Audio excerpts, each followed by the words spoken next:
حضرت ابو سعید رضی اللہ تعالیٰ عنہ سے روایت ہے، فرماتے ہیں کہ رسول اللہ صلی اللہ علیہ وسلم نے فرمایا، تم پہلے لوگوں کے طریقے کی پیروی کرو گے جیسے بالش کے ساتھ اور ہاتھ کے ساتھ برابر ہے، یہاں تک کہ اگر وہ گھرا کے سوراخ میں بیٹھے ہوں گے تم ان کی پیروی کرو گے۔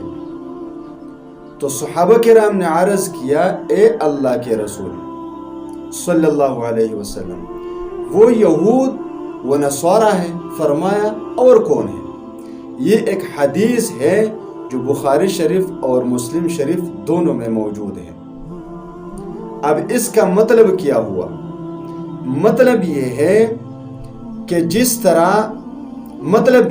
کہ جیسے یہود و نصارہ نے انبیاء کرام کے بعد اپنی نفسانی خواہشات کی بنا پر دین میں تبدیلی کی اور کتاب میں تحریف کی،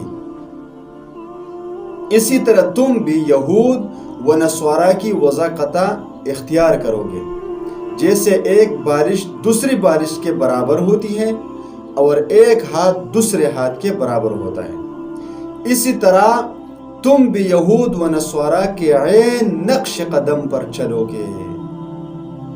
تو میرے پیارے بھائیو، اس کا مطلب یہ ہے کہ آج کے زمانے میں بھی ہمارا دین ہمارے خواہشات کے تابع ہو چکا ہے۔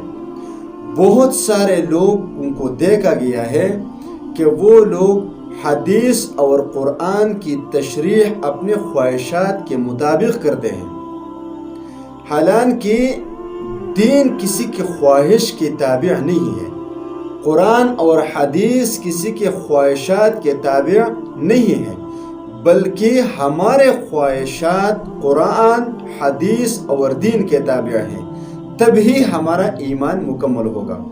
اور اگر کہیں ہمارے خواہشات قرآن اور دین کے تابع نہیں ہوئے تو یقین کریں کہ ہم بھی انہی یہود و نصارہ کے نقش و قدم پر چلیں گے، جو ہمارے لیے بہت زیادہ خطرے کا باعث بنے گا۔ لہٰذا دین کو اپنے خواہشات کے تابع نہ بنائیں،